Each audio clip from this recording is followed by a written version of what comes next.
La lettre tremblait dans mes mains, papier jauni, avec le parchemin familier d'oncle Tereri. À Léna, quand il me jetterait enfin. 3 ans que j'étais resté loin de cette famille, pour finalement revenir et retrouver mon oncle bien-aimé exilé dans un garage glacial, les traces de fauteuils roulants jugées trop disgracieuses pour le sol immaculé de tante Carla. Je les ai vus jeter ces maigres affaires dans les installations de l'État, des détritus abandonnés comme des camionnettes. Mais ce dernier regard qu'il m'a lancé n'était pas une défaite. C'était un signal. Ils pensaient effacer un fardeau. Au lieu de cela, ils allumaient un jugement que personne dans cette famille n'était prêt à affronter. L'autoroute s'étendait devant moi comme un ruban de souvenirs indésirables. 3 ans avaient été suffisants pour oublier l'odeur des pins qui bordaient la rue principale de ma ville natale, mais pas assez pour oublier pourquoi j'étais parti. Je serrai le volant plus fort en passant devant le panneau de bienvenue à Pinville, dont la police joyeuse se moquait de ma réticence. Je m'appelle Léna Whittaker, à 26 ans, je faisais la seule chose que j'avais juré de ne plus jamais faire, retourner chez moi pour Thanksgiving. Pas par choix, bien sûr. Tante Carla avait annoncé dans son courriel que c'était une présence familiale obligatoire, comme elle qualifierait une réunion d'entreprise. Aucune excuse n'était permise. La maison coloniale à 2 étages qui appartenait à tante Carla. Et oncle Rick était exactement comme dans mes souvenirs. Un bardage blanc immaculé, une pelouse immaculée, et absolument dépourvu de chaleur. Je me suis garé derrière une file de voitures qui encombrait déjà l'allée circulaire. 3 grandes inspirations plus tard, je suis sorti dans l'air frais de novembre, sac de voyage à la main. Eh bien, regardez qui a décidé de nous honorer de sa présence. Une voix est venue du porche. Ma cousine Amber se tenait les bras croisés, ses cheveux blonds attachés en une queue de cheval serrée. Maman avait dit que tu ne viendrais probablement pas, contente de te voir aussi, ai-je murmuré en forçant un sourire qui ressemblait davantage à une grimace. L'intérieur de la maison était pire. La tension était épaisse comme un brouillard. Des photos de famille bordaient le couloir, soigneusement disposées pour représenter la famille Whittaker parfaite. J'ai immédiatement remarqué qu'il en manquait certaines. Celle avec l'oncle Terry. L'oncle Terry était le frère de mon père. Il était l'âme de toutes les réunions de famille. Celui qui m'avait appris à pêcher, qui me glissait des billets de $20 pour une glace quand personne ne regardait, qui m'écoutait vraiment quand je parlais de mon rêve de devenir écrivain. Léna, la voix de tante Carla, a traversé mes pensées. Elle m'a embrassé les 2 joues, son parfum enivrant. Tu as l'air en pleine forme. Le silence avant, en pleine forme, en disait long. Où est l'oncle Terry? Ai-je demandé, ignorant son compliment indirect. Je ne l'ai pas revu depuis son accident. Une ombre a traversé le visage de Carla. Il regarde la télévision dans le garage. Tu sais comment il est maintenant. Il n'aime pas être dans le chemin. L'accident s'était produit 4 ans plus tôt. Un accident de moto qui avait laissé Terry paralysé des pieds à la taille. J'étais à l'université quand c'est arrivé, et quand je suis rentré pour une visite, la dynamique familiale avait déjà changé. J'ai trouvé le chemin du garage sans attendre qu'on m'indique le chemin. L'espace avait été transformé en une sorte de chambre, mais seulement dans le sens le plus simple du terme. Un lit d'hôpital était contre un mur, une petite télévision des années 90 posée sur une table pliante en face. Le sol en béton était partiellement recouvert d'un fin tapis qui n'atteignait pas les bords. Et là, oncle Terry regardait un jeu télévisé, les yeux vitreux, une couverture en laine sur les jambes. Il paraissait plus maigre que dans mes souvenirs, sa silhouette autrefois robuste maintenant anguleuse sous une chemise en flanelle. Oncle Terry, ai-je dit doucement. Il se retourna et, l'espace d'un instant, la confusion obscurcit son visage. Puis il reconnut, et le sourire qui éclaira ses traits était comme le soleil après la pluie. L'un, eh bien, que je sois damné. Sa voix était plus faible, mais conservait cette chaleur caractéristique. Viens faire un câlin à ton vieil oncle. Je traversai la pièce et le serrai délicatement dans mes bras, remarquant sa fragilité. Le garage était froid, bien plus froid que le reste de la maison. Qu'est-ce que tu fais ici? Demandai-je en tirant une chaise pliante en métal. Le sourire de Terry s'effaça. Ta tante Carla dit que le fauteuil roulant marque le parquet. En plus, le bruit de l'ascenseur nous perturbe le sommeil. Il fit un geste dédaigneux de la main. Ça va. J'ai la télé pour moi toute seule. C'était un vieux modèle réduit avec des oreilles de lapin. Le jeu télévisé s'éteignait et réapparaissait. Comment vas-tu, mon petit? Tu continues à écrire ces histoires. J'acquiesçai, ravalant la boule dans ma gorge. J'ai trouvé un emploi dans un magazine à Boston. Rien d'extraordinaire, mais c'est un début. C'est ma fille. Ses yeux s'illuminèrent. J'ai toujours dit que tu réussirais. Nous avons discuté pendant près d'1 heure, rattrapant le temps perdu. Il m'a posé des questions sur mon appartement, mes amis, mes rêves, toutes ces choses que personne d'autre dans la famille ne prenait jamais la peine de me demander. Je lui ai parlé du roman sur lequel je travaillais pendant mon temps libre, et il m'a écouté avec un intérêt sincère. Le dîner est prêt. La voix d'Amber a appelé depuis la porte. Elle n'est même pas entrée dans le garage. Maman a dit, viens maintenant, ou ne viens pas du tout. La salle à manger était un véritable concentré des excès de Thanksgiving. Dinde, farce, sauce au canneberge, le tout disposé sur la plus belle porcelaine de Carla. Rick était assis en bout de table, découpant déjà la volaille avec une précision militaire. C'est gentil à toi de te joindre à nous, Lena, a-t-il dit sans lever les yeux. Je vois que tu as trouvé Terry. Je me suis assis à côté de mon jeune cousin, Jake, qui était rivé à son téléphone. Quelques instants plus tard, oncle Terry est entré en fauteuil roulant, peinant à se frayer un chemin dans l'étroite entrée de la salle à manger. Pour l'amour du ciel, Terry, fais attention au papier peint. A craqué Carla alors que son fauteuil roulant raclait le mur. C'est la coutume. Personne ne s'est déplacé pour l'aider. Je me suis levé pour réarranger les chaises, libérant de la place à table. Assieds-toi ici, oncle Terry. J'ai tapoté la place à côté de moi. Oh, d'habitude, il mange sur le plateau télé du garage, dit Carla rapidement. C'est plus facile pour tout le monde. Je suis sûr qu'il préférerait manger en famille.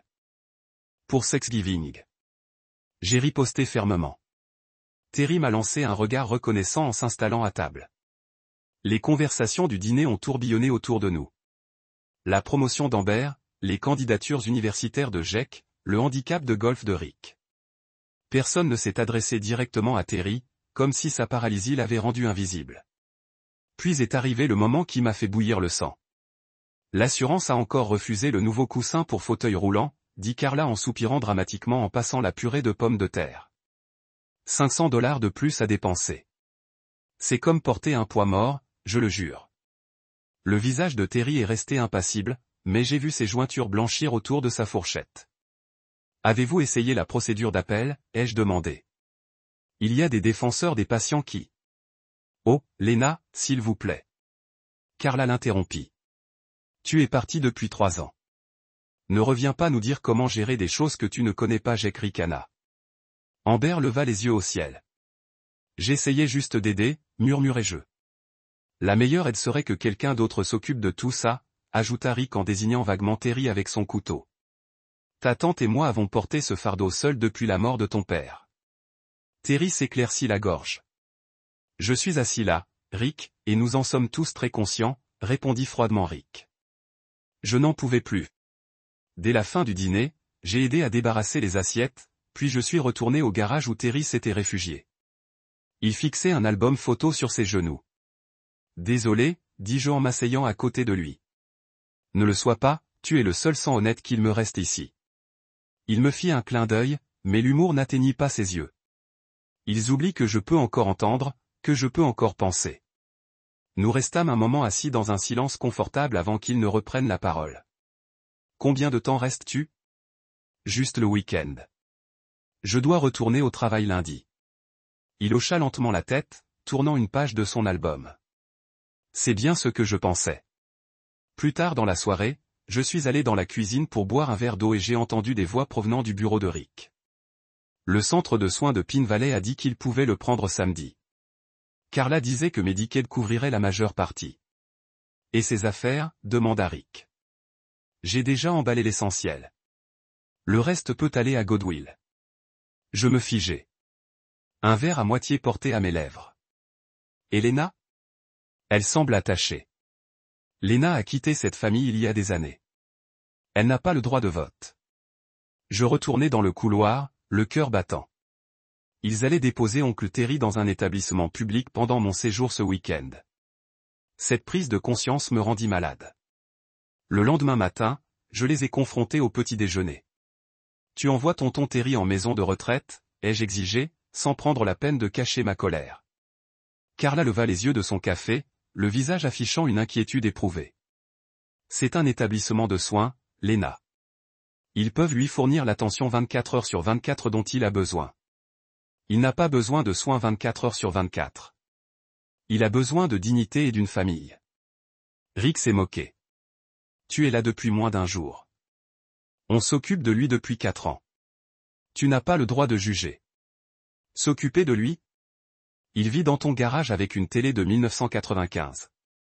Ça suffit. La voix de Rick s'éleva. Tu es trop douce, Lena. Tu l'as toujours été.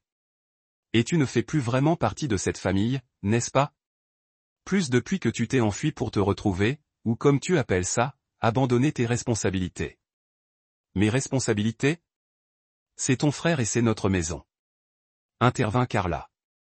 Nos règles. La décision est prise. Je suis sorti en trombe, les larmes aux yeux. Le week-end s'est déroulé dans un silence intense. J'ai passé la majeure partie de mon temps avec Terry dans le garage, essayant de mémoriser ses histoires, son rire, sachant ce qui allait arriver. Le samedi matin est arrivé avec une certaine appréhension. Une camionnette blanche, avec l'inscription « Pine Valley Care Center » sur le côté, s'est arrêtée dans l'allée. 2 aides-soignants en sont sortis, bloc-notes à la main. Il est temps d'y aller, Terry, a annoncé Rick en entrant dans le garage avec Carla. J'ai regardé avec horreur les maigres affaires de Terry être jetées dans des sacs en plastique. Carla a arraché l'album photo de ses genoux. Ça reste. Ce sont des photos de famille. Carla, s'il te plaît. La voix de Terry se brisa. C'est tout ce que j'ai de maman. Elle l'ignora, glissant l'album sous son bras. Les aides-soignants aidèrent Terry à s'installer dans leur fauteuil roulant. Je restai impuissante près de la porte, les larmes aux yeux. Je viendrai te voir, promis. Dès que possible, tandis qu'il le poussait dans l'allée, Terry se tourna vers moi une dernière fois. Son regard soutint le mien un long moment, comme s'il essayait de me dire quelque chose. Puis les portes de la camionnette se refermèrent et il disparut. Cette nuit-là, je ne pus dormir. La maison me parut encore plus vide, le silence plus accusateur. Je me dirigeai vers mon ancienne chambre, intacte depuis le lycée. Assise au bord du lit, je remarquai quelque chose qui dépassait du cadre. Je m'agenouillai et sortis une enveloppe scellée, jaunie par le temps. Sur le devant, de la main caractéristique d'oncle Terry, étaient inscrits les mots « Tina, quand ils me jetteront enfin », mes mains tremblaient tandis que je les déchirais. À l'intérieur se trouvait une lettre écrite en ligne, datée de 2 ans. Si tu lis ceci, je suis déjà parti. Mais tu connais la vérité. Maintenant, c'est à toi de décider quoi en faire. Le papier tremblait dans mes mains tandis que je dépliais la lettre d'oncle Terry. Son écriture était reconnaissable entre toutes, cette cursive bouclée qui avait signé d'innombrables cartes d'anniversaire tout au long de mon enfance. Chère Lena, ça commençait. Si tu lis ceci, je suis déjà parti. Mais tu connais la vérité. Maintenant, c'est à toi de décider quoi en faire. J'étais assise en tailleur sur mon lit d'enfant. Le clair de lune filtrait par la fenêtre, fournissant juste assez de lumière pour lire. Je n'osais pas allumer la lampe, de peur que Carla ou Rick ne mènent l'enquête. Après mon accident, les choses ont vite changé. Pas seulement mes jambes, mais aussi leur regard. Carla et Rick sont arrivés alors que j'étais encore à l'hôpital. Ils ont dit à tout le monde qu'ils s'occuperaient de la succession de maman et de moi. Personne n'a remis ça en question. Pourquoi l'auraient-ils fait? Ils étaient de la famille. Je me souvenais vaguement de cette époque. J'étais en 2e année de fac, débordé par les examens finaux, lorsque grand-mère est décédée 6 mois seulement après l'accident d'oncle Terry. Je n'étais même pas rentré. Pour les funérailles. Mais voilà ce que personne ne sait. La lettre de Terry continuait. Maman avait modifié son testament après mon accident. Elle savait que j'aurais besoin d'aide et elle se méfiait des intentions de Carla. Elle m'avait tout légué. La maison, ses économies, tout. Mais ce testament avait mystérieusement disparu après sa mort. J'en avais le souffle coupé. La maison de grand-mère, la belle maison victorienne où j'avais passé mes étés enfant, avait été vendue peu après sa mort. Carla avait prétendu que c'était ce que maman voulait, et le produit de la vente aurait été destiné aux soins médicaux de Terry. Carla avait déposé le testament original, datant de 5 ans plus tôt, celui qui partageait tout entre elle et moi. Puis elle avait convaincu le tribunal que j'étais mentalement incapable de gérer ma part. Pratique, non. Une bouffée de colère m'a submergé. J'avais toujours senti que quelque chose clochait. À propos de tout ce qui s'est passé, mais j'étais trop absorbé par ma propre évasion pour enquêter. Il y a un tiroir verrouillé dans mon vieux bureau, celui que maman m'a offert à la fin de mes études. Carla pense avoir la seule clé, mais maman m'en a donné une de rechange. Elle est scotchée dans ma vieille boîte à pêche, dans le hangar. Dans ce tiroir, tu trouveras le vrai testament et la preuve de la destination de l'argent. De l'argent que maman n'a jamais utilisé. De l'argent qui était censé me maintenir indépendante. La lettre continuait en détaillant des années de manipulation financière, d'avoir été progressivement privé de dignité et d'autonomie, d'avoir vu la boutique de Carla prospérer mystérieusement juste après le règlement de la succession de grand-mère. D'avoir été déplacé de la maison principale au garage lorsqu'il est devenu trop gênant. Je ne te demande pas de me battre contre moi, Lina Béan. J'ai fait la paix avec ce qui arrive, mais je pensais que tu devrais savoir la vérité. Tu as toujours le courage de leur tenir tête. Fais en ce que tu veux. Je t'aime, ma fille. Oncle Terry. J'ai plié la lettre en tremblant. Je le glissai dans ma poche. Impossible de dormir. Mon esprit se bousculait, submergé par les questions et la rage grandissante. Comment avait-il pu lui faire ça? À leur propre famille? Le lendemain matin, j'attendis que Carla annonce qu'elle se rendait à sa boutique et que Rick parte pour sa partie de golf.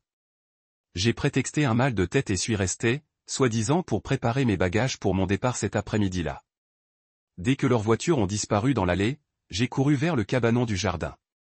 Il sentait le moisi et était couvert de toiles d'araignée, rempli de matériel de jardinage et de cartons de décoration de Noël. Dans un coin se trouvait une vieille boîte à pêche verte, poussiéreuse à force de ne plus servir. Mes doigts tâtonnèrent le loquet rouillé. À l'intérieur, sous des couches de leurre de pêche et de lignes emmêlées, je trouvai une petite clé en laiton scotchée au fond de la boîte, exactement comme Terry l'avait décrit. Le bureau était interdit à tous sauf à Rick. Mais ce jour-là, je me fichais des règles. Je me suis glissé à l'intérieur et j'ai refermé la porte discrètement derrière moi. Le bureau d'oncle Terry se trouvait dans un coin, un magnifique meuble en merisier qui avait appartenu à ma grand-mère avant lui. La clé rentrait parfaitement dans un petit tiroir à droite. À l'intérieur, j'ai trouvé une chemise en papier craft intitulée « Affaire de maman » de la main de Terry. Mais en ouvrant complètement le tiroir, j'ai remarqué autre chose, un double fond. Je l'ai ouvert avec un coupe-papier sur le bureau. Jackpot. Caché dans le compartiment secret se trouvait une épaisse enveloppe contenant des dossiers médicaux, des documents juridiques et, surtout, une lettre notariée de ma grand-mère adressée à Terry. Mon fils chéri, disait-on. Suite à ton accident, j'ai mis à jour mon testament pour m'assurer que tu sois bien pris en charge. Ne laisse pas ta sœur te harceler. Cette maison est à toi, et mes économies aussi. Le Nouveau Testament est déposé chez Monsieur Donovan, en ville. Sois forte. Avec tout mon amour, maman. J'ai joint une copie du testament mis à jour, daté après l'accident de Terry, lui léguant l'intégralité de la succession. Il y avait aussi un reçu pour le dépôt du testament au greffe du comté, signé par un avocat nommé Harold Donovan. J'ai tout photographié avec j'ai remis les documents et verrouillé le tiroir. Le cœur battant, je me suis glissé hors du bureau et suis retourné dans ma chambre. Cet après-midi-là, j'ai prétexté un passage dans une librairie du centre-ville avant de partir. Au lieu de cela, je me suis rendu directement au bureau du greffier du comté. Le service des archives était presque vidant ce samedi après-midi. Une greffière à l'air fatigué, Barbara, m'a aidé à retrouver le testament. Après 30 minutes de recherche dans les dossiers, elle l'a trouvé. Un deuxième testament pour Eleanor Whittaker, daté d'après celui que Carla avait homologué. Il avait été déposé, mais jamais exécuté. Cela arrive parfois.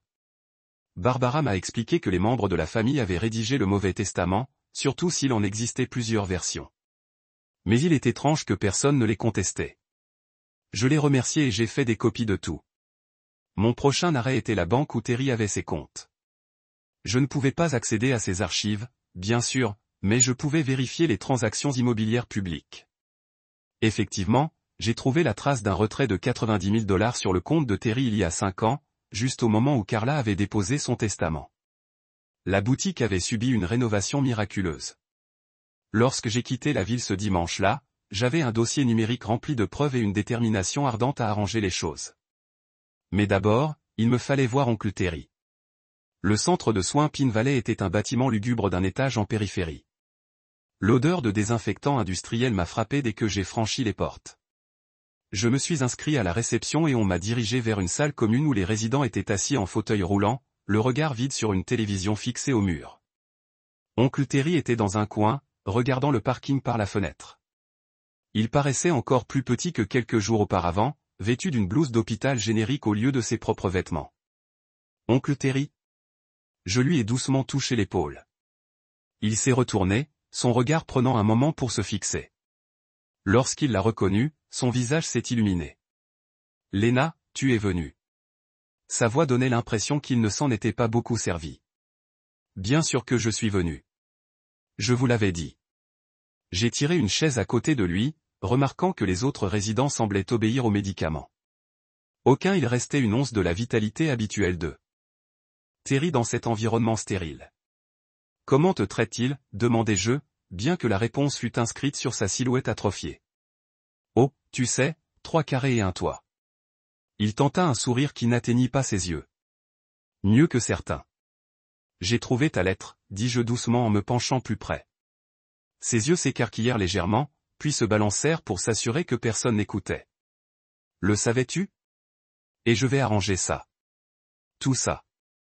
Je te le promets. » Pour la première fois depuis mon arrivée, j'ai revu une lueur du Terry d'antan, l'homme qui m'avait appris à me défendre quand les brutes de la cour de récréation arrivaient.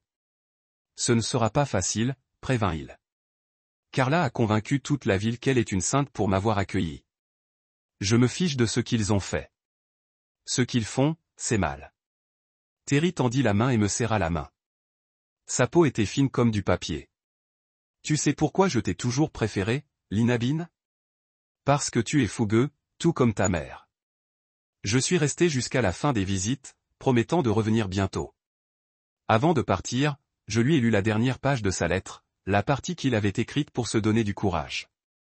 Ils peuvent mentir à tout le monde, mais pas à toi, mon petit. Tu as toujours été le seul assez courageux pour dire la vérité. En rentrant à Boston ce soir-là, ces mots résonnaient dans mon esprit.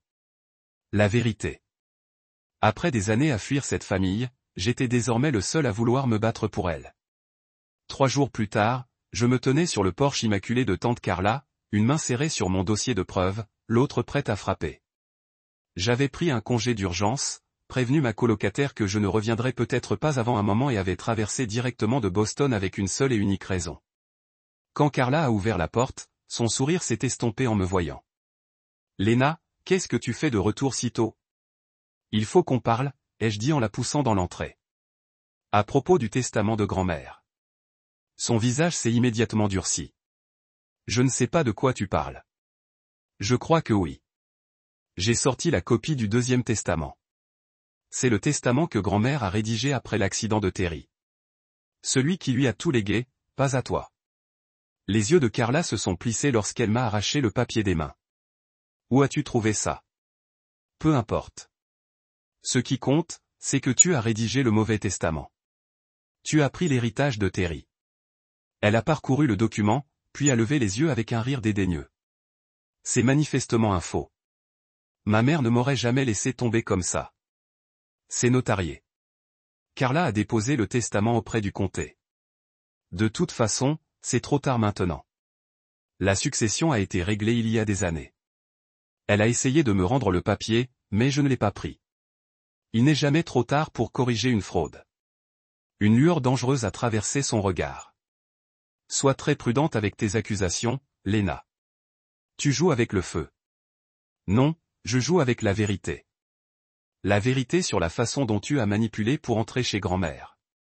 Comment tu as traité Terry comme un déchet. Comment tu lui as volé ce qui lui revenait de droit. La voix de Carla devint d'une douceur écœurante. Oh, Lena, toujours la dramatique.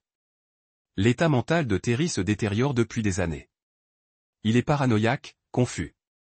Il t'a probablement raconté toutes sortes d'histoires fantastiques. Les archives du comté m'ont raconté l'histoire, Carla. Les relevés bancaires m'ont raconté l'histoire. Je me suis approché. Les 90 000 $ qui ont mystérieusement disparu du compte de Terry juste au moment où ta boutique a subi cette rénovation de luxe. Ça m'a raconté l'histoire. Son visage est devenu pâle, puis rouge de colère. Petite ingrate. Elle s'est reprise. Terry vivait chez moi depuis des années. Je méritais une compensation pour ses soins. Des soins. Tu l'as gardé dans le garage comme un vieux meuble. Sors de chez moi. Sa voix était glaciale. Et si tu poursuis cette vendetta ridicule, je ferai en sorte que tout le monde sache que tu ne cherches qu'à gagner de l'argent. À piller la pitié d'un homme infirme. Je suis partie tremblante de rage, mais aussi avec un étrange sentiment de validation. Sa réaction avait tout confirmé.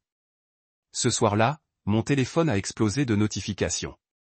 Ma cousine Amber avait publié un long statut larmoyant expliquant à quel point j'étais devenu instable mentalement, comment je répandais des mensonges sur ma mère pour attirer l'attention. Jake l'avait partagé, ajoutant que j'étais toujours jalouse de leur succès. La campagne de diffamation avait commencé. Le lendemain matin, j'ai consulté une avocate spécialisée en droit des successions, Sarah Lewis. Son cabinet était petit mais professionnel, dans une ancienne demeure victorienne du centre-ville. C'est un cas inhabituel, a-t-elle admis après avoir examiné mes documents. Le deuxième testament peut être rouvert, mais après tout ce temps, ce sera difficile. Les tribunaux n'aiment pas perturber les successions réglées. Et l'aspect fraude? C'est utile, mais il nous faut des preuves solides de dissimulation délibérée. Elle m'a observé par-dessus ses lunettes. Es-tu prête à affronter le pire? Les procès familiaux sont brutaux. Je fais ça pour oncle Terry. C'est la seule vraie famille qui me reste. En quittant le bureau du procureur, un SMS d'un numéro inconnu est apparu sur mon téléphone. Rendez-vous à Donovan Park. 15 heures. J'ai des informations sur Terry. Venez seul. Le message n'était pas signé, mais quelque chose me disait que c'était important. Donovan Park était un petit espace vert près du palais de justice du comté, généralement désert en semaine. À 15 heures précises, je me suis assis sur un banc près de la fontaine. Un homme grand, aux cheveux poivre et sel, s'est approché, son allure militaire se lisant dans sa posture droite. « Êtes-vous Lena ?» a-t-il demandé. J'ai hoché la tête avec prudence. Je m'appelle Elia Morton. J'ai servi avec votre oncle pendant l'opération Tempête du désert. Il s'est assis à côté de moi. J'ai vu ton message concernant Terry sur le forum communautaire. Je n'avais rien publié publiquement, ce qui signifie qu'un de mes cousins avait partagé mes messages privés. Que sais-tu de mon oncle? Le visage buriné d'Elia s'adoucit. Terry m'a sauvé la vie une fois, il m'a sorti d'un camion en feu alors que tout le monde courait. C'est le genre d'homme qu'il est. Il marqua une pause. C'était avant que ta famille ne le détruise. Tu sais? Je lui rendais régulièrement visite jusqu'à il y a environ 2 ans, quand ta tante m'a banni de la maison. Elle a dit que je le contrariais avec des histoires de guerre. Elia a ricané. Je l'écoutais. Il m'a tout raconté sur le testament, tout. Il avait peur de riposter parce que Carla menaçait de le placer dans un foyer s'il causait des problèmes.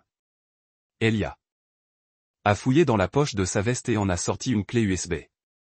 Il y a environ 3 ans, Terry m'a demandé de l'enregistrer. Il a dit qu'il voulait que sa version des faits soit enregistrée, au cas où. J'ai pris la clé, les doigts tremblants. Merci. Ne me remercie pas. Juste aidez-le. Il mérite mieux que ce qu'ils lui ont fait. Ce soir-là, dans ma chambre de motel, j'ai branché la clé USB sur mon ordinateur portable. Le visage de Terry occupait l'écran, plus sain alors, ses yeux plus clairs, mais la résignation était déjà perceptible dans son expression. Je m'appelle Terence Whitaker, a-t-il commencé, et j'enregistre ceci comme un témoignage des événements qui ont suivi mon accident et la mort de ma mère. Pendant l'heure qui a suivi, il a tout détaillé. La prise de contrôle progressive de ses finances par Carla, le testament manquant, l'isolement, les menaces. Il a cité des dates, des montants, des témoins. C'était dévastateur et exhaustif.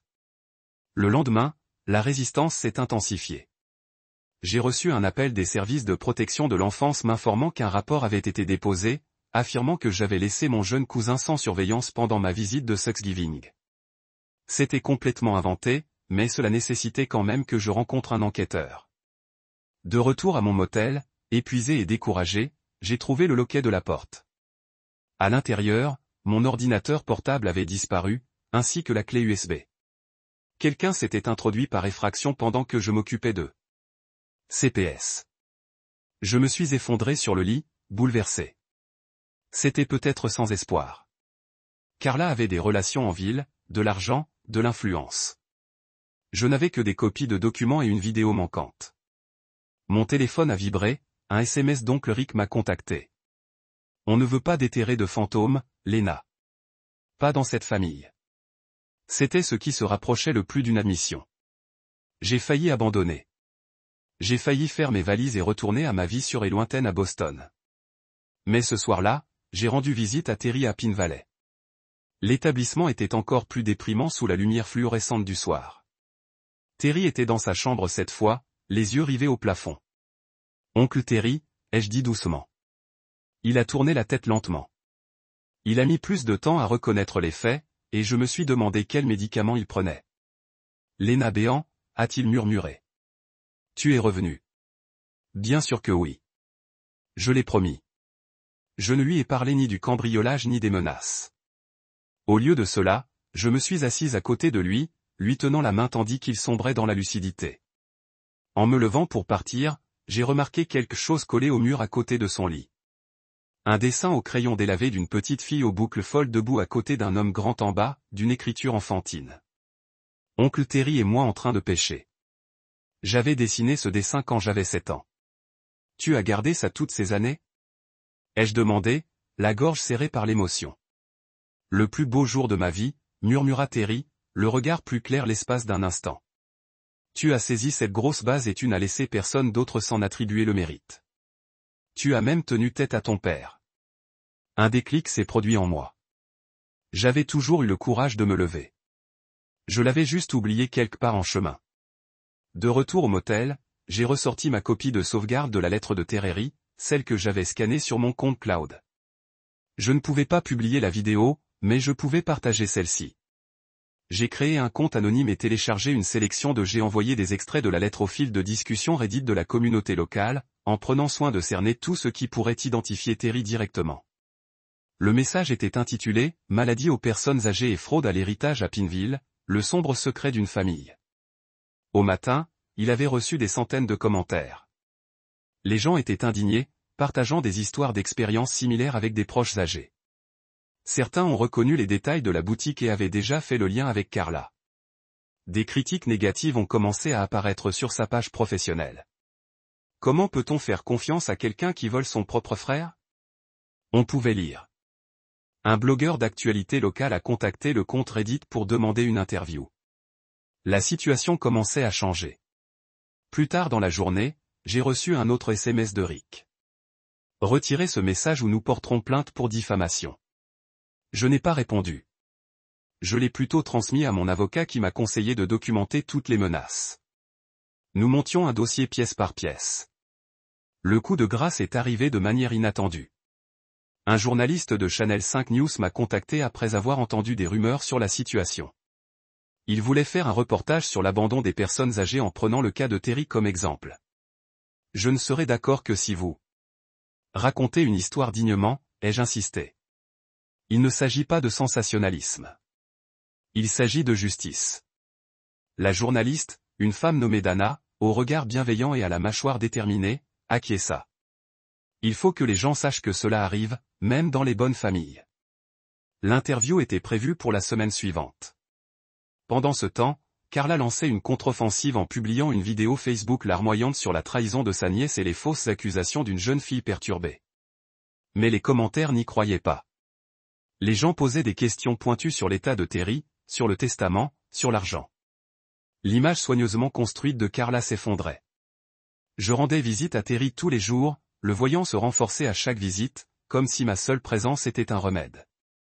J'apportais des vêtements appropriés, des livres, ses encas préférés. Le personnel remarqua la différence et commença à le traiter avec plus d'attention. Vous savez le pire ? Terry me confia lors d'une visite. Pas le garage, ni le froid, ni même l'argent. C'était qu'il me prenait pour une idiote. Que l'accident m'avait pris la tête en même temps que mes jambes. Ce sont eux les idiots, répondit-il en lui serrant la main. Et bientôt, tout le monde le saura.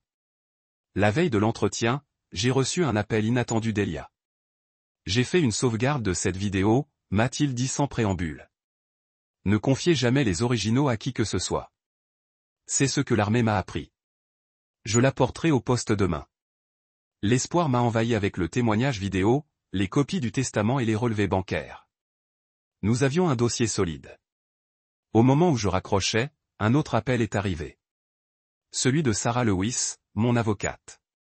Lena, j'ai contacté Harold Donovan, l'avocat qui a aidé votre grand-mère à mettre à jour son testament.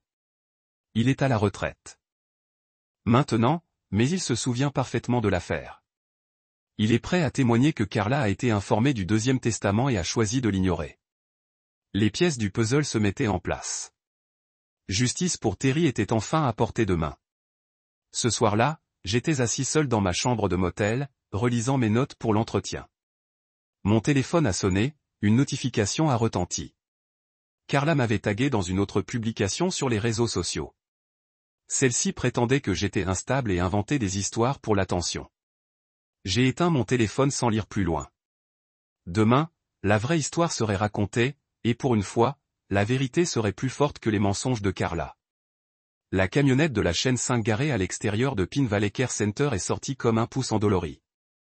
Son logo brillant a semblé mettre en lumière des années de secrets de famille cachés. Je me tenais dans le hall, lissant mon chemisier nerveusement alors que Dana, la journaliste, a installé son équipement dans une petite salle de réunion. Rappelez-vous que je lui ai dit, ce n'est pas de moi. Il s'agit de ce qui est arrivé à mon oncle et combien d'autres pourraient subir le même sort.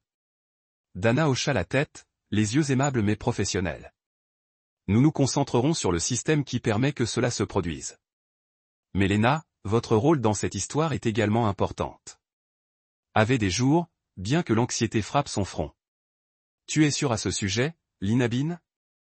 Il chuchota et il tendit que le préposé le positionnait par la fenêtre. Une fois que nous avons fait cela, il n'y a pas de retour. J'ai serré son épaule. J'en suis sûr. Êtes-vous ? Il hocha la tête, une étincelle de l'ancien Terry s'évasant dans ses yeux. Réglons les pendules à l'heure. L'interview a duré près de 2 heures. Terry a parlé avec dignité de son accident, des changements dans le traitement de sa famille et de sa perte progressive d'autonomie. J'ai comblé les lacunes avec ce que j'ai découvert à propos de la volonté et de la manipulation financière. Dana a posé des questions réfléchies, jamais sensationnalisant, mais jamais non plus les dures vérités. Nous diffuserons demain soir, a-t-elle promis alors que son caméraman faisait ses bagages. C'est une histoire puissante. Cette nuit-là, mon téléphone a explosé avec des notifications. Quelqu'un avait divulgué que l'interview se produisait et que Carla était en mode de contrôle des dommages. Elle avait publié une vidéo en larmes affirmant qu'elle était victime de médias libéraux et que la famille est de rester privée. La section des commentaires ne l'avait pas. Si vous n'aviez rien à vous cacher, pourquoi vous êtes si inquiet ? Carla. Test génétique ordonné par la Cour pour la famille Whittaker. Dit à Barbara, le greffier qui m'avait aidé auparavant. Elle a haussé un sourcil mais n'a pas posé de questions. 20 minutes plus tard, elle est revenue avec un dossier mince. J'ai trouvé cela dans les archives du tribunal de la famille Selley, a-t-elle déclaré. A dû tirer quelques cordes, mais elle l'a glissé à travers le comptoir avec un regard en connaissance. L'intérieur se trouvait la correspondance d'un laboratoire de génétique daté peu de temps après ma naissance. Le chef de lettre a lu les services génétiques du Midwest. Je scannais le contenu, mon cœur commençant à courir. Le test confirme la probabilité de paternité de 99,9%. Je ne pouvais pas traiter le reste. La pièce semblait inclinée latéralement. Ce soir-là, après la diffusion du segment des nouvelles, je me suis rendu dans une pharmacie et j'ai acheté un test ADN atome. J'avais besoin de savoir avec certitude. 2 semaines plus tard, les résultats sont arrivés dans mon email alors que j'étais assis dans le bureau de mon avocat pour discuter de notre dossier judiciaire. Ça va ? Demanda Sarah alors que la couleur s'écoulait de mon visage. Vous avez l'air d'avoir vu un fantôme. Je pense que je l'ai fait, murmurai-je, tournant mon téléphone pour lui montrer les résultats. Le test a confirmé ce que les dossiers judiciaires avaient suggéré. Terry n'était pas mon oncle. C'était mon père. J'ai conduit directement à Pin Valley, mon esprit courir avec des questions.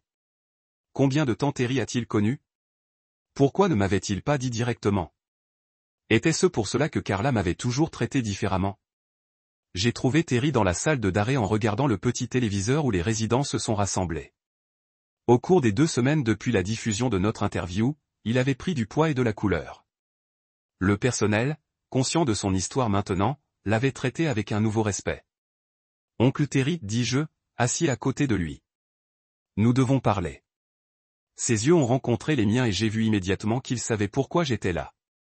Vous avez découvert, dit-il doucement. Ce n'était pas une question. Pourquoi tu ne m'as pas dit? Ma voix a craqué malgré mes efforts pour rester calme.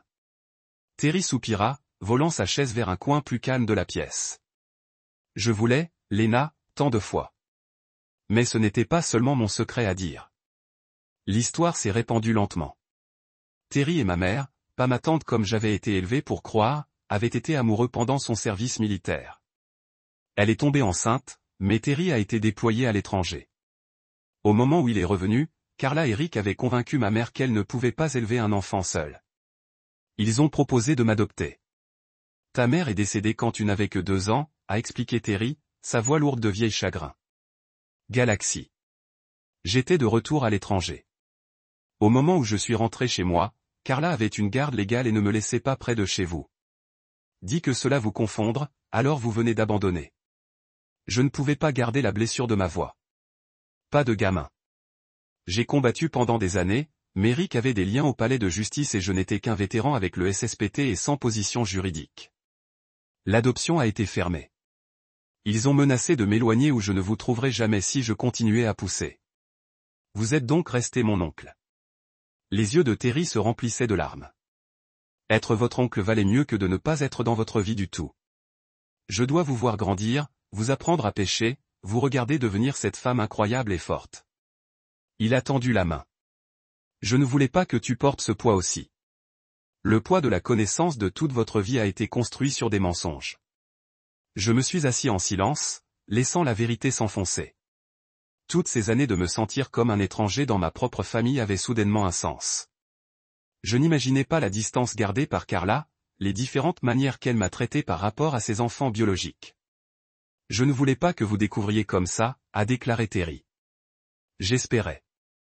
Peut-être après que tout ait été réglé, nous pourrions en parler correctement.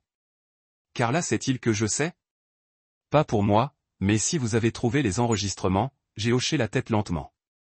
Je devrais revenir. Nous déposons la requête du tribunal demain. Alors que je me tenais à partir, Terry a attrapé mon poignet. Lena, peu importe ce qui se passe avec toute cette entreprise juridique, sachez que j'ai toujours été fier d'être votre père, même lorsque je ne pouvais pas le dire à haute voix. La révélation m'a envoyé dans un tour de queue émotionnel. J'ai conduit sans but pendant des heures à essayer de traiter 26 ans d'identité construite sur des sables mouvants. Au moment où je suis retourné dans mon motel, c'était après minuit.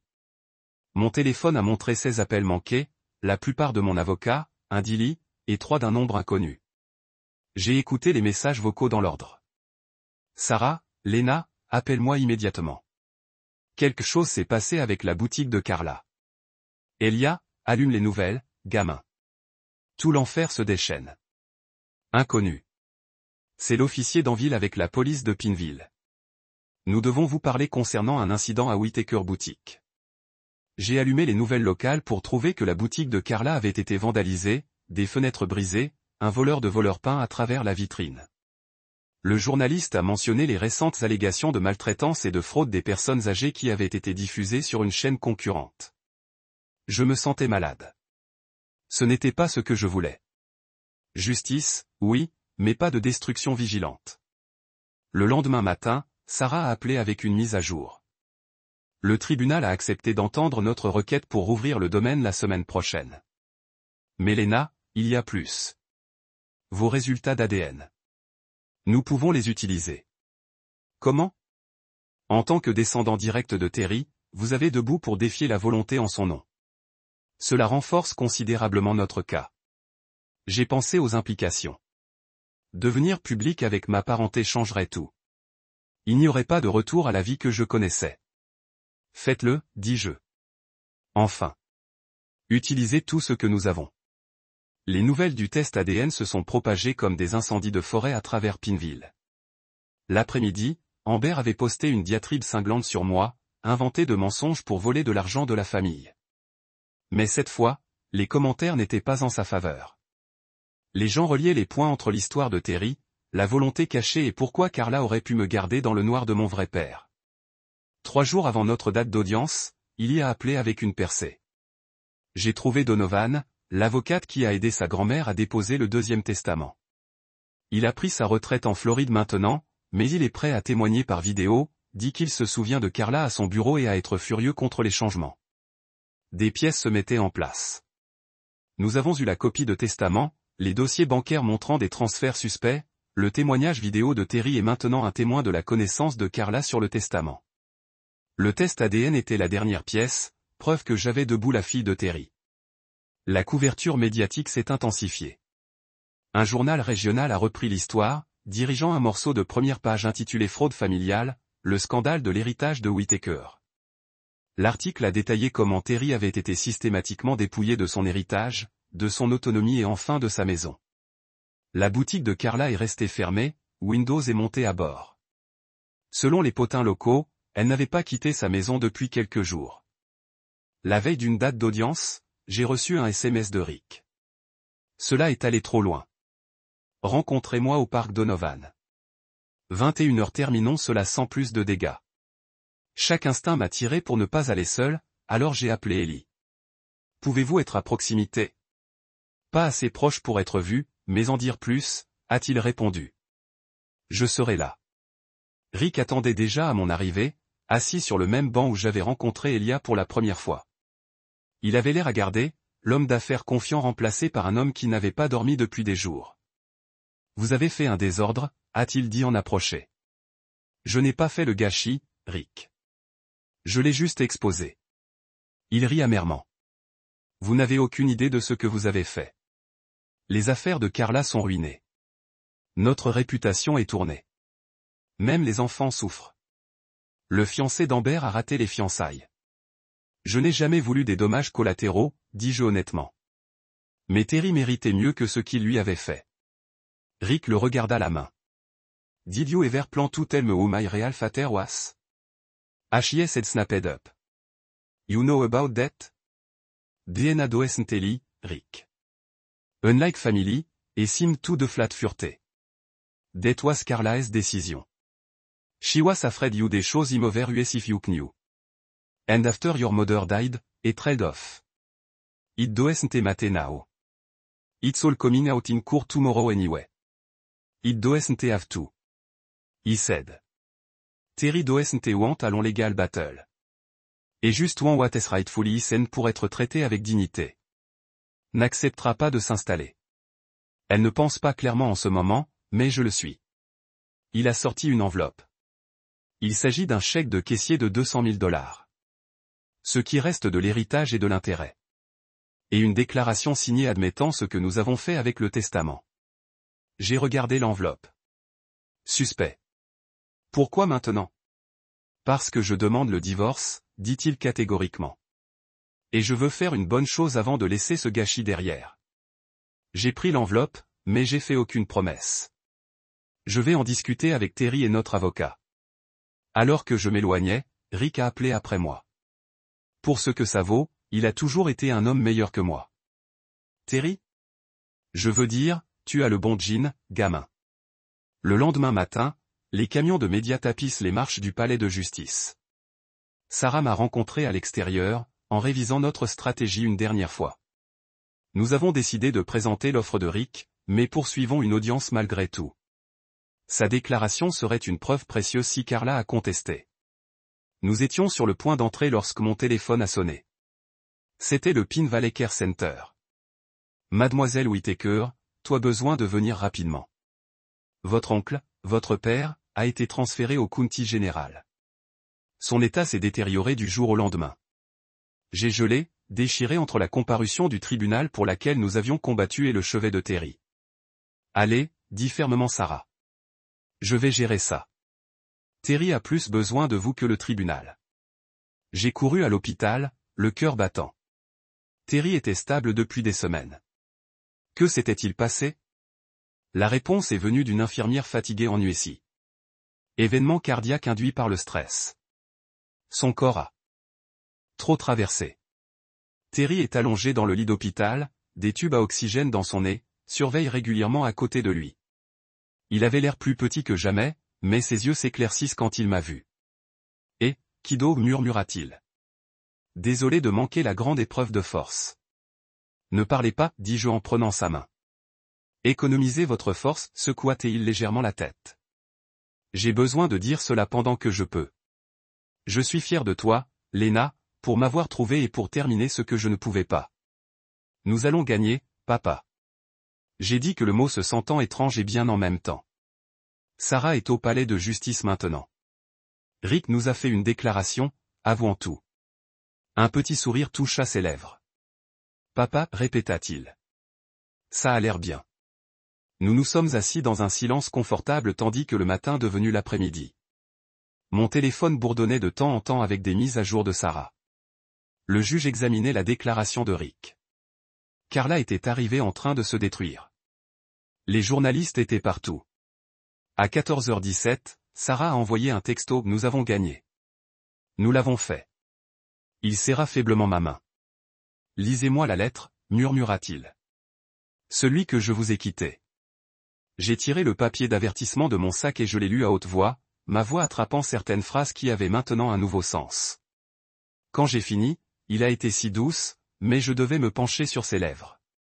Ce ne sont pas les derniers mots que Terry Whitaker a jamais prononcés.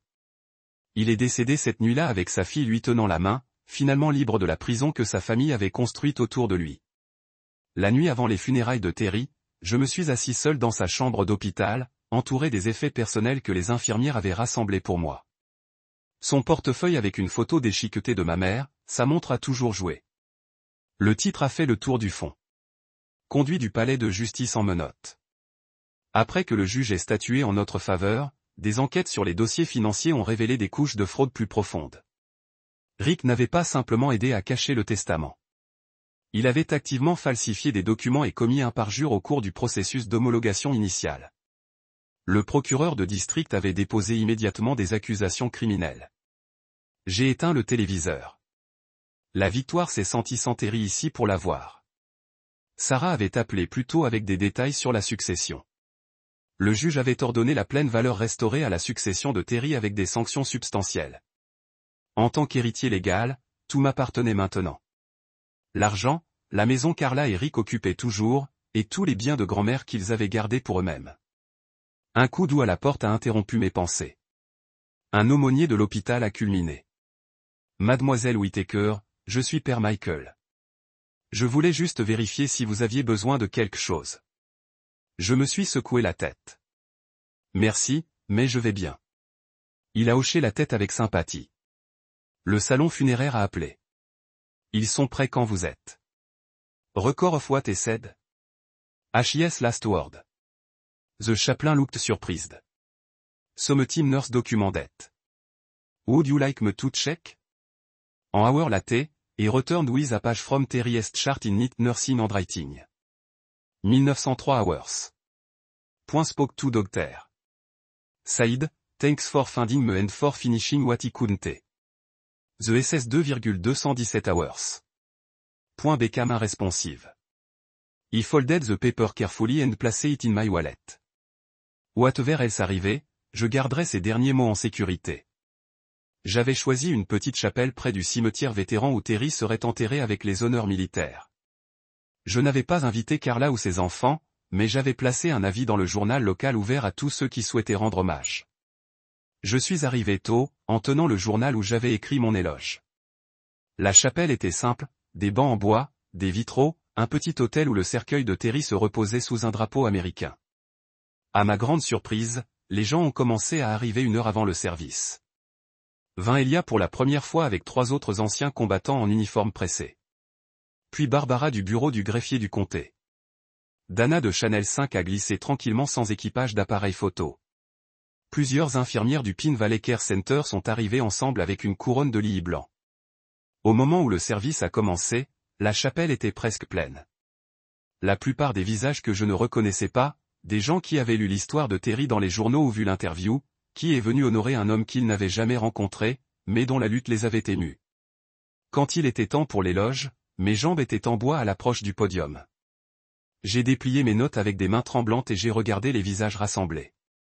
Je m'appelle Lena Whittaker, j'ai commencé et je suis ici pour vous parler de l'homme le plus fort que personne n'a jamais vu jusqu'à présent. Les mots coulaient plus facilement que je ne m'attendais. Des histoires de l'humour de Terry, de sa gentillesse, de sa dignité tranquille face à la trahison. J'ai parlé de voyages de pêche et d'histoires au coucher, de l'homme qui avait été mon père de toutes les manières qui comptaient, même lorsqu'aucun de nous ne connaissait la vérité. Terry m'a appris que la famille ne concerne pas le sang, j'ai conclu. Il s'agit de qui se tient à côté de vous lorsque le monde se détourne. Il se tenait à côté de moi toute ma vie, même quand il ne pouvait plus se tenir du tout. Et à la fin, je suis reconnaissant de pouvoir le supporter quand il en avait le plus besoin. Il n'y avait pas de sécheresse dans la chapelle quand j'ai fini. Alors que le garde d'honneur militaire a replié le drapeau et me le présenté au nom d'une nation reconnaissante, j'ai ressenti un étrange sentiment de paix s'installer sur moi. Terry a repris sa dignité, ne serait-ce que dans la mort. Au cimetière, après le salut du fusil et les robinets, les gens sont venus offrir des condoléances. La plupart étaient des étrangers avec des mots aimables sur la façon dont l'histoire de Terry les avait affectés. Certains ont partagé des expériences similaires avec des parents âgés ou des parents handicapés. Chaque conversation a renforcé que rendre son histoire publique avait été le bon choix. La dernière personne à approcher était Sarah, mon avocat. « J'ai quelque chose pour toi », a-t-elle dit, me remettant une enveloppe scellée. C'était dans les effets personnels de Terry au Care Center. Le réalisateur l'a trouvée tout en nettoyant sa chambre. L'enveloppe a simplement lu pour Lena. Après à l'intérieur, il y avait une seule clé et une note manuscrite. Lena béant, si vous lisez ceci, notre combat est terminé. D'une manière ou d'une autre, cette clé ouvre la cabine dans le nord de l'État où votre mère et moi avons passé nos jours les plus heureux. C'est à vous maintenant. Utilisez-le lorsque le monde redevient fort. Aime toujours, papa. J'ai serré la clé étroitement, une connexion tangible avec les deux parents que je connaissais à peine. Ce soir-là, alors que le soleil se couchait sur le cimetière, je me suis assis seul par Terry's fraîche tombe. Les émotions de la journée m'avaient laissé épuisé, mais étrangement clair. Je vais aller bien, papa, j'ai chuchoté à la pierre tombale en marbre. Et je vais m'assurer que ce qui vous est arrivé n'arrive à personne d'autre. Alors que je retournais à ma voiture, mon téléphone a bourdonné avec une alerte de nouvelles. Carlo Whittaker dossier pour la faillite après une enquête sur la fraude. La justice a poursuivi son cours, alors que je me concentrais sur Downtown Pineville. Grandeur, il a compensé les murs de remerciements des clients de remerciements. Une autre victoire pour les bons, a demandé à Megan, notre gestionnaire Paris égal et de bureau. J'ai souri. Nous verrons. Mais j'aime nos chances.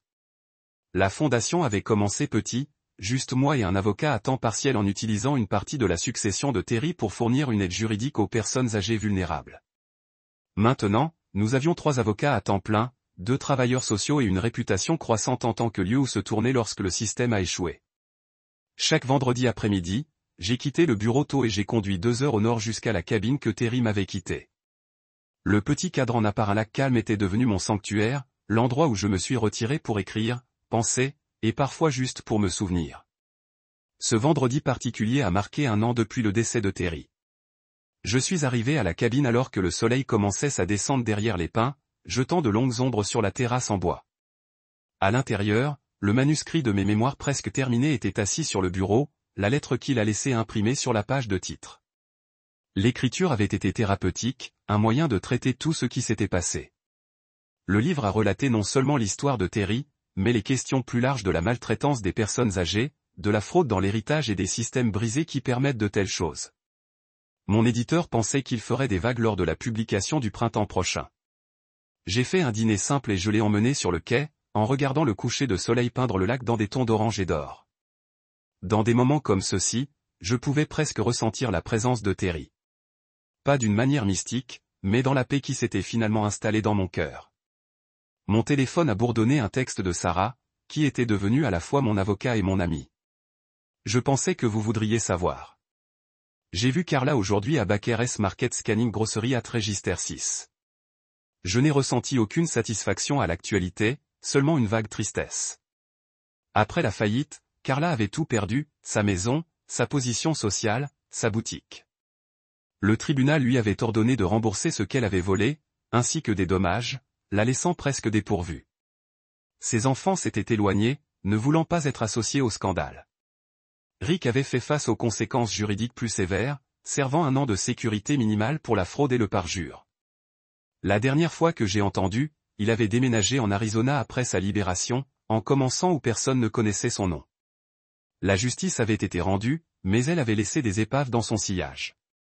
Je ne pouvais pas me résoudre à regretter ce que j'avais fait, mais je n'ai pas non plus célébré leur chute. Le lundi suivant a apporté une invitation inattendue. Le chapitre local des défenseurs des aînés voulait que je parle lors de leur gala caritatif annuel. Le travail de votre fondation change de vie, la lecture de l'email. Nous aimerions honorer cela. Le gala a eu lieu au Pineville Country Club, le même lieu où Carla avait autrefois accueilli ses somptueuses collectes de fonds de boutique. L'ironie n'a pas été perdue pour moi alors que je suis entré dans la salle de bal dans une robe noire simple portant le discours que j'avais écrit sur le pont de la cabine. Le prix de l'avocat de l'année de cette année sera rendu à Lena Whitaker, fondatrice de la Whitaker Legacy Foundation, a annoncé que le MC, une femme aux cheveux argentés que j'ai reconnue du conseil municipal. En seulement 1 an, son organisation a aidé plus de 200 personnes âgées à conserver leur autonomie, leur dignité et leur sécurité financière. Les applaudissements ont rempli la pièce à l'approche du podium. Le Crystal Award se sentait lourd entre mes mains, substantiel comme la responsabilité qu'elle représentait. J'accepte cela au nom de Terry Whitaker. J'ai commencé un homme qui m'a appris que la vraie force ne concerne pas le pouvoir ou l'argent ou même la capacité de se tenir debout sur vos 2 pieds. Il s'agit de maintenir votre dignité lorsque les autres essaient de le retirer. Pendant que je parlais, un souvenir a fait surface. Terry me soulevant sur ses épaules à la foire du comté quand j'avais 6 ans, donc je pouvais voir les feux d'artifice au-dessus de la foule. Embaucher l'oncle Terry, j'avais crié et il avait obligé, me faisant sentir que je pouvais toucher les lumières scintillantes. Ce souvenir m'avait ancré à travers les jours les plus sombres de notre combat. Après le gala, un journaliste du Boston Globe m'a approché une fonctionnalité sur la fondation. Votre histoire a des implications nationales, a-t-elle expliqué. L'abus des aînés coûte aux Américains des milliards par an, mais peu de cas reçoivent l'attention que la vôtre a fait. L'article s'est déroulé le mois suivant, apportant un flot d'appels, de dons et d'histoires déchirantes de partout au pays. Chacun a renforcé ce que je savais déjà. Ce qui était arrivé à Terry n'était pas unique. La seule partie unique était qu'il avait eu quelqu'un prêt à se battre pour lui. Lorsque mon mémoire a été publié au printemps, je l'ai dédié à Terry Whitaker, père, ami et combattant. Les premières critiques ont été fortes, le New York Times l'appelant l'une des œuvres les plus honnêtes sur la trahison familiale et la rédemption depuis des années. Les signatures de livres et les interviews m'ont occupé, diffusant l'histoire de Terry plus loin que je n'aurais jamais imaginé possible. Mais le travail qui importait le plus est produit dans les bureaux de la Fondation, un cas à la fois. À l'anniversaire de la mort de Terry, j'ai visité la tombe de ma mère pour la première fois. J'avais finalement appris où elle a été enterrée. Un petit cimetière près de la cabine sous une simple pierre qui disait « Bien-aimé ». J'ai posé une copie de mon livre contre le granit. Il a écrit par moi, murmurai-je. Et vous aussi sur votre chemin. J'avais fait la paix avec mes origines compliquées. Le test ADN qui avait révélé Terry car mon père avait également ouvert des portes à l'histoire médicale que je n'avais jamais connue, des parents que je n'avais jamais rencontrés et un sentiment d'identité qui s'était toujours senti juste hors de portée. Les travaux de la Fondation ont continué de se développer. Nous avons établi une hotline pour signaler la maltraitance des personnes âgées, créé un réseau d'avocats pro bono à travers l'État et commencé à faire pression pour des changements législatifs pour protéger les personnes âgées vulnérables. Chaque succès ressemblait à une autre brique du monument que je construisais à la mémoire de Terry. 6 mois après la publication de mon livre, j'ai reçu un email qui m'a fait pleurer les yeux.